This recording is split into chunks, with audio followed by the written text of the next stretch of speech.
Americans have been programmed to defend our own demise. We've been tricked into believing that capitalism is good and socialism is the root of all evil. But the reality is America has always existed between the two. It's just that rich people get the socialism while the working class is stuck with capitalism. All the while, they are getting richer and richer. And the worst part of all is that we voted for it. Because far too many Americans have actually bought into the lie that the rich care about us. They don't.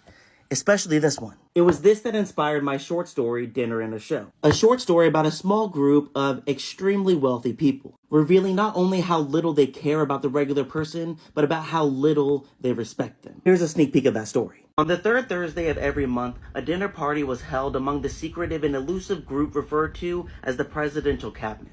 And this past Thursday, it was my turn to host the event at my Malibu home.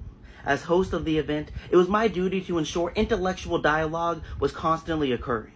And so, when I noticed the topic of our recent real estate purchases was beginning to fade, I asked, to no one in particular, how is it that so many nations are unable to see the beauty of capitalism when the evidence is all around us? As I asked this question, the doors to the dining room opened, and in walked each of our personal chefs, carrying with them our customized meals. It is simple, said Tom Edison, the founder and CEO of the largest corporation in the world. The poor man has always cast blame on the rich for his being poor, instead of taking responsibility for his lousy decisions. On Tom's plate was the right arm of a former employee, one who had passed away inside his factory because of an apparent heat stroke. His arm was now broken and bent in such a way that it circled the outer edge of the plate, with his fist meeting at the shoulder blade. Inside the closed fist was a stalk of bacon-wrapped asparagus held vertically. Without capitalism, said George Adams, one of the most successful investors in American history and the world's most influential man,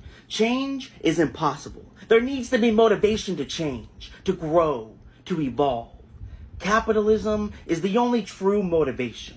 George's plate consisted of gold-plated lobster and Wagyu beef served with mashed potatoes smothered in bits of truffle, gold flakes, and a thick purplish gravy infused with a bottle of wine over 400 years old. Couldn't agree with you more, George, said Yukio Singh, the diamond king of the world. Without the ability to build capital, the world would be hitting the reset button every generation. Capitalism allows for us to grow on generations of before. It allows us to build kingdoms that stand forever, instead of shacks that continuously fall. If you would like to hear more stories like this, my book, The Crumbling of a Nation and Other Stories, is available on Amazon, Barnes & Noble, the TikTok Shop, and Audible.